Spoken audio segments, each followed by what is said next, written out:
to pinilit, posibleng biglang uminit nang walang dahilan. Ilang oras sa sala, naging nakatunganga nang walang dahilan. Sa klinik ay kasama, lalo nang umahanga, di alam ba't ganyan. Isang araw, isang umaga, naglalakad-lakad ako sa lawak ng kalsada. Ikaw pa ang nakabunggo. Di ko alam kung paano malalaman ang pangalan mo. Bigla na lang tinarayan, parang gusto mo kong sabunutan. Teka lang miss, huwag ka nang masungit, pero cute ka pag ika'y naiinit. At babinulabo ang puso ko na natutulog. Katabi ang gitara at sa aking may bumubulong. Hindi ko to pinilit, posibleng biglang uminit nang walang dahilan. Ilang oras sa sala, naging nakatunganga nang walang dahilan. Sa klinik ay kasama, lalo nang umahanga, di alam ba't ganyan.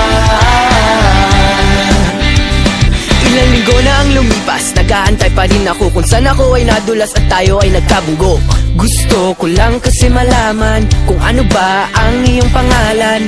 Yun nga, ikaw ay dumating, may kasama kang bading, kayo sa akin nakatingin. Oh, Bigla akong pinawisan habang binabanggit mo ang iyong pangalan. At nang tayo'y naglakad, parang pangarap ko ay natupad. Napangiti ka sa akin ng sinabi ko at ibinulong.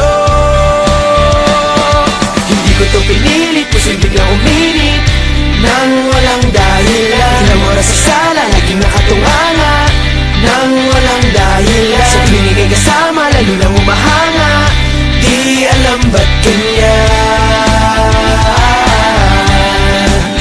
Pagdating ko sa bahay ay binalak na tawagan kita.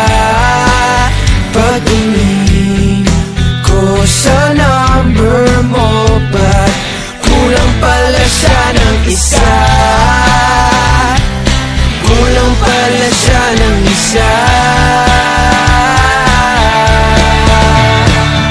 Hindi ko to pinilit, posibleng biglang uminit nang walang dahilan. Ilang oras sa sala, naging nakatunganga nang walang dahilan. Sa klinik ay kasama, lalo nang umahanga, di alam ba't ganyan.